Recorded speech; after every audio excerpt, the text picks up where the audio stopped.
Hey, what's going on, guys? It's Jack. Back in to talk about the winners and losers, at least so far, as PTR is getting started for 11.1. In this video, we're just going to talk about the latest changes, the big overhauls that specs have had, where they're sort of trending, what directions are they trending, as we're about to get ourselves started with a lot of PTR testing for Raids and Mythic Plus. Starting off, our biggest winner, and the only big winner we have on our list right now, it's going to be Mistweaver, okay? They're really only making the spec better and more flexible, and it really seems like that's the constant trend for the spec for kind of the past like 4 or 5 patches, maybe 4, 5, 6 patches. They just kind of get better, more options, more flexibility, and that only is continuing as they've basically made a bunch of changes, most of them focused on Mythic Plus, so that your damage abilities, which there's a lot now, all kind of have a purpose. There's a purpose to using Spinning Crane Kick, and there's a time to use it. There's a time for your single target damage, your Jade Empowerment, your insanely powerful Crackling Jade Lightning. While it was usually only really worthwhile on trash packs, it was like barely worth to use on single target only for damage. They're making it even stronger for a single target and making most of the power for an individual target, which also is going to be great for using it on a single target boss fight if you ever needed it for some like moderate levels of healing. It's also going to be really nice to take advantage of the Red Crane GG on single target boss fights, since they're increasing the gust of mist that it's kicking up, and to compensate, they're making it a little less effective on trash packs, but that's okay because Mistweaver is one of the best specs when it comes to healing a high quantity of enemies, so it's not really a problem since you're already amazing at that. It just makes you better at some of your little weak points that you had. They're really strong dungeon buffs for the spec, and while there's not a ton that really is raid focused, at least from like the rushing Jade Kick gameplay that we've been seeing thus far in Erebar Palace, doesn't seem like too many things are going to be changing that, but we'll see as the raid testing gets underway. They're not nerfing what they're already good at. They're improving their flexibility in a lot of ways. They still blast fantastic damage. They have a kick. They have great healing output. They're super tanky as well. So there's a lot of different really good benefits, and as we'll talk about a little bit later, with Augmentation Evoker getting nerfed, healer output, overall healer output, is going to be a massive factor when you don't have an Aug able to also buff your healer. Now, I said Mistweaver is the only big win in our tier list, but they're not the only one, actually. Another big win is our sponsor for today's video, Boot.dev, as they teach you from start to finish, both backend web development for Python and Go's programming languages. Whether you're learning a new healer in WoW or you're trying to learn how to code, you learn best by doing, and that is at the forefront of their foundation on Boot.dev, getting you to write a ton of code, building real projects, keeping you engaged and focused, and being able to track all of your achievements and progress along the way. They've got global leaderboards and tons of tracking to make sure that you are properly rewarded for all of your hard work and achievements. And if you ever end up getting stuck, they've also got their Boots, their AI-powered bear wizard, to help you along the way. They also have a vibrant Discord community full of real humans who you can also interact with if you ever end up getting stuck. It's also a great place to network and possibly find some more friends to do some of the bi-monthly boss fights where the community is rallying together, earning bonus XP for their various profiles, and completing some great lessons along the way with those practical applications. So there's never been a better time to check them out. So go to boot.dev and use my code AutomaticJak to get 25% off your entire first year if you choose the annual plan. Huge thank you to Boot.dev for sponsoring this video, and let's continue with some of our other winners. We've got Preservation Evoker, which has gotten a slight amount of changes for this incoming season. Flameshaper Evoker, notably getting a lot better in a dungeon environment. Engulf is now going to be a hasted cooldown, so you get a little bit more flexibility there, a little bit more value for your haste. Still really likes it when players are going to be stacked, but it's another tool in your toolkit that you could take advantage of, especially if you think about Season 1, there's a lot of areas where players can be entirely stacked for some of like the brutal heal checks, and making Engulf better, making it so that your Dream Breath is going to be consumed faster, it's going to heal more rapidly, is a massive asset as we've really looked at season 1, and it's been ridiculous amounts of burst healing required in almost every single heal check. I expect that trend to just continue, and making Flame Shaper a better competitive option versus Chrono Warden can only be a good thing. Another really big benefit for preservation is that augmentation is no longer buffing healers and tanks. So going into season 1, I made a video where I thought preservation could be like really good and it could do so much healing that it just doesn't matter if you bring an aug or not, and turned out to not be the case. Partially because disc does so much healing and pres does fine healing. But going into this next season, with Aug not actually buffing the healers, I think there's a better chance. And I've been a big fan of preservation for a while, and I kind of let mine kind of fall by the wayside. But with the improved changes that they're going to be making into the next season, Aug not being as dominant as we'd had before, I'm really interested to see if preservation can kind of continue getting some more value for a key environment, because I think they've had such a great kit for such a long time, and ever since mid-season 2 of Dragonflight, they've really been like pushed off to the wayside. So I think they have some good changes, not a massive win for them. I'd really like to see how their performance is going to go when it comes to Raid and Mythic Plus testing. Their output is phenomenal in Raids right now, not as dominant as before, but still quite strong, and I'd love to see how it's going to start stacking up a little bit going into the next season. Range is of course kind of a concern, but there's a lot of areas in the next season that are all like hallways. Cinderbrew Meadery, Priory, even Darkflame Cleft, they all have these like closed in areas, so you usually will be very close to players. There's not as big like wide open rooms, or if they are, you're usually going to be stacked or like close together anyway, because there's not a reason to be spreading from at least the mechanics we've seen thus far. So I'm not too worried about that. Resto Druid has gotten a lot of good changes to their class tree, actually able to differentiate between playing a Kitty Weave build or something like the Caster Weave that people have been kind of clamoring for a while is actually coming to fruition. Finally, being able to utilize your Skull Bash while you are in just people form with the fluid form talent change is also very, very nice. So it kind of just like lets you be a little bit more flexible, and when you need to use your kick, you actually can. It seems like at this point, the Druids are actually pretty happy with their class tree changes, which I think this is on like round 4 or 5 now of major class tree changes for the Druids. So it's good to see that happening. Perhaps the biggest change for them going into the season is their efficiency change for their mastery, making it so that they require less healing over time effects to ramp up in terms of their healing, so you don't have to apply 50 million hots to then actually make your regrowth do effective healing, can only be a good thing in helping reduce the GCD dependence to sort of set up your output when you need to. That's going to be fantastic to be able to see. I still kind of have some concerns about them effectively healing everybody all the time all at once, but maybe it's just the fact that Disc has been so strong that you get a little bit spoiled onto that one. We really have only had Boomkin get represented at like a decent amount in high level keys, and from a raid representation perspective, Resto Druid hasn't really been there for a while. Notably, the most recent output based healers, you know, not Disc Priests, not Shamans, and not Paladins, the ones who are not bringing the damage reduction. You could even lump Holy Priest in there when Symbol was super good.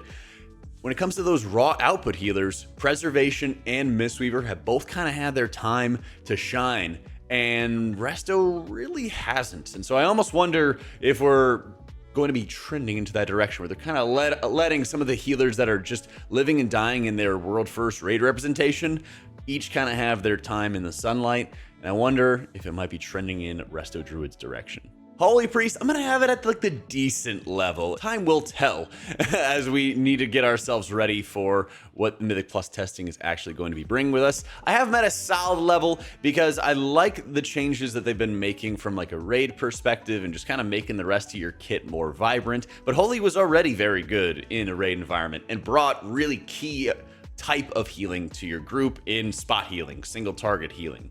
And that's invaluable in a progression raid team, and it was invaluable in the Race to World First because you just need to have one person like turreting onto frames if there's a good build for it. Now when it comes to Mythic Plus, the idea, I can see like the vision is there, but the tuning and implementation, at least looking from the outside without testing it yet, since PTR hasn't been opened at the time of this video, it's not quite there yet. Prayer of Healing is still an insanely weak ability. Renew, getting some value to cast, could be good in a raid environment because it gives you some more of your AoE, Holy Word spell, and Sanctify, but it's not quite there yet in terms of like a Mythic Plus, just the issues that the spec, I guess you could say, has a Mythic Plus. It's that it doesn't AoE heal effectively, it doesn't deal with burst damage well, it's still insanely squishy, and Symbol still feels pretty poor. And none of the changes are really focusing on that.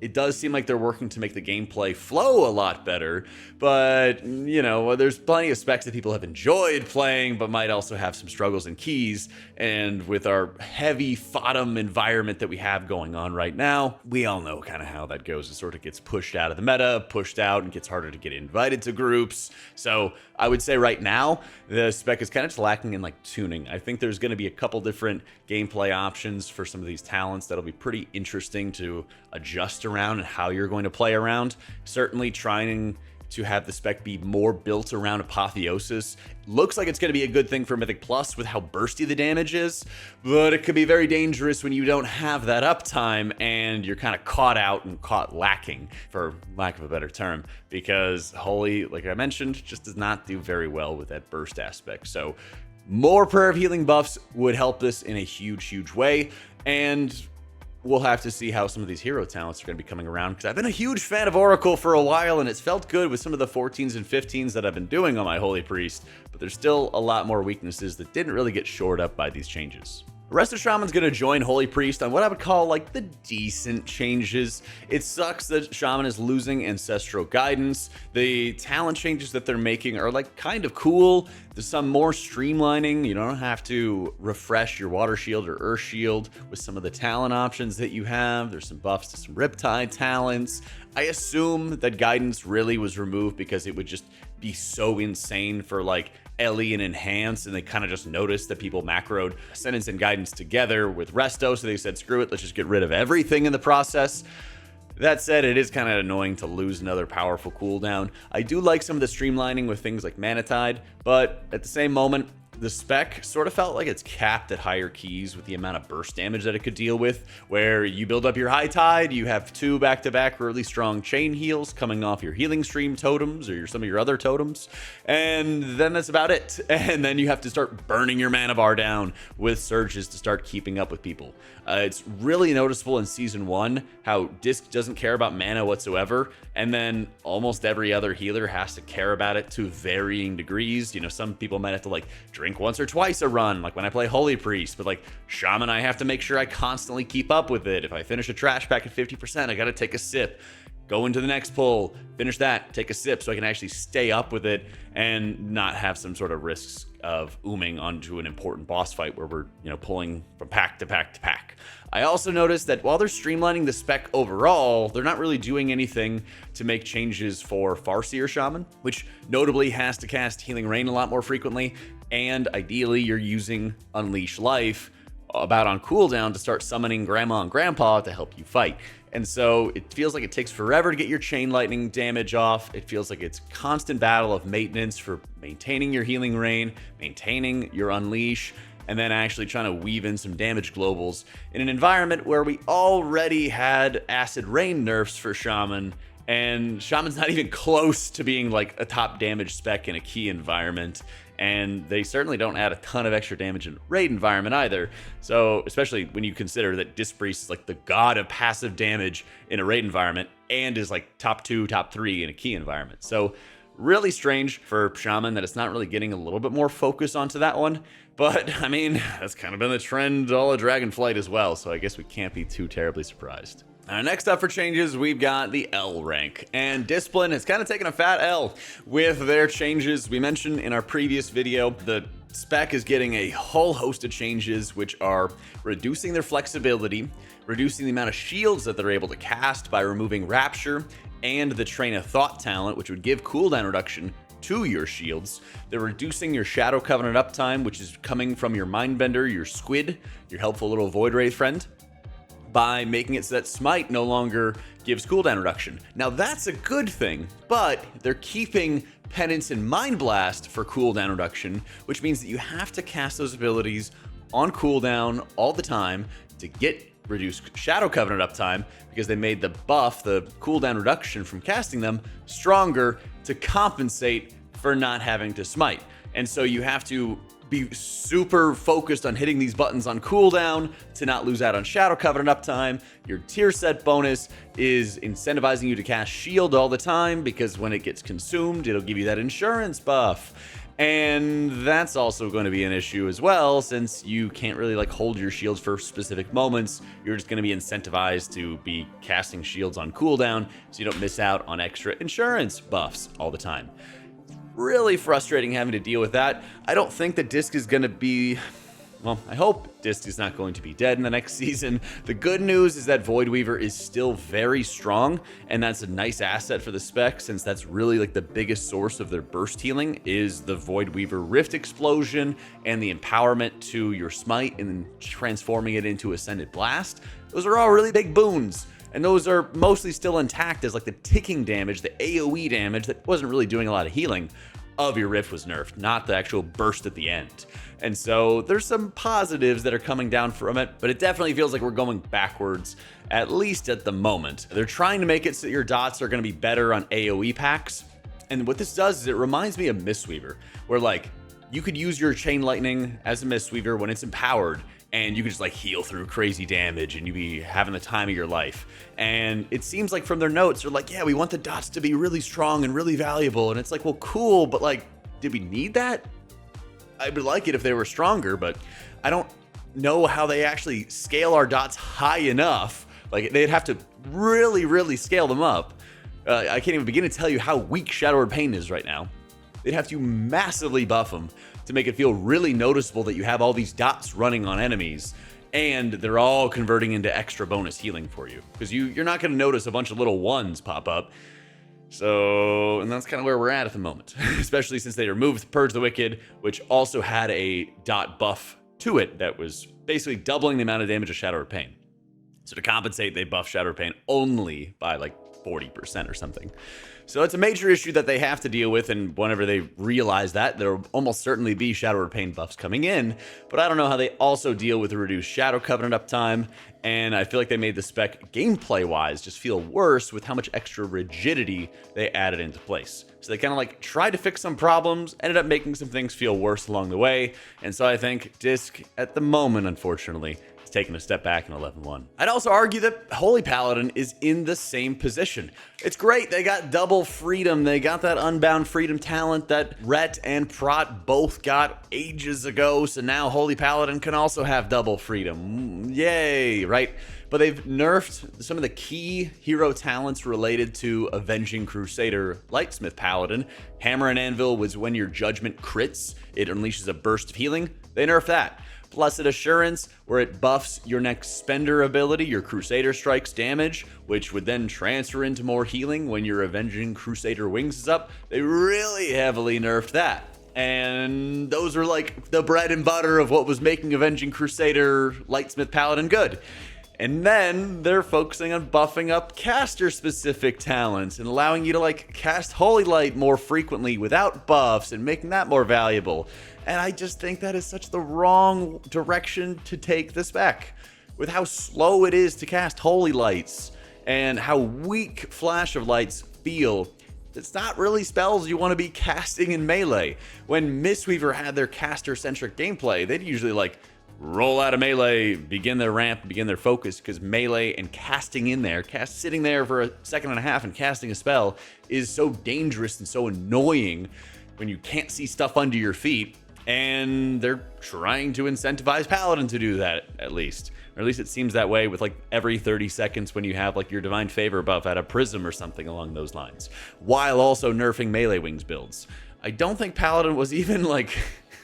Paladin felt like one of the most mid healers in a 5-man from like a raw output perspective, where you only felt good during wings, and then the rest of the time you're like stalling, using your Devo, using your immunities, your sack, your utility to like keep everybody healthy before you got your wings up once again. They do good output in raids, which is nice, but if we're in a situation where we're nerfing a spec because it is a little bit too powerful in raids, and then that same build feels really weak in a Mythic Plus environment, well, we've dealt with that before. That has been Dispriest for like 6 years straight of Mythic Plus existing, and then they fixed the problem and broke the cycle by adding an independent modifier to Atonement Healing, so it's just stronger in a 5-man environment. With all the talents and all the resources we have, and Paladin's not the only one, Holy Priest is another good example of this, but if this exists, we have the tools and we've dealt with the problem before. Why isn't something really being done about it? Because I understand, like, making sure all the abilities do proper tuning in a 5-man and in a raid is a mess. It absolutely is. How do you get somebody used to healing 5 players alone versus healing 20 players with a group of 4? It's a challenge, but it's not like we don't have the tools to actually deal with that challenge. And in fact, we've done it before, so the Band-Aid's already been ripped off, the seal has been broken, they could go do that. And if we want to have a good environment, which I think we all do, where there's a variety of healers that feel strong in a dungeon environment and feel strong in a raid environment, well, we're at the beginning of the PTR cycle, we haven't done any raid testing yet, we haven't done any Mythic Plus testing yet, and we have an opportunity to absolutely crush it. I think the meta was...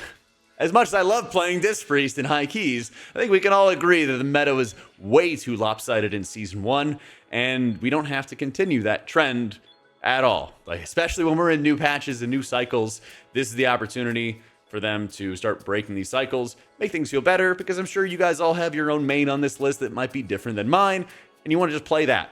But sometimes, of course, we get pushed to play that FODM, and that's not great. But you know what is great? Our sponsor, Boot.dev, so check them out in the description down below. Huge thank you to our patrons for all their support in making this content possible, and thank you all for checking out our video. Hope you all enjoyed it, and I'll catch you all for some huge PTR coverage. So if you made it this far, make sure to like and subscribe, because we got a lot more coming.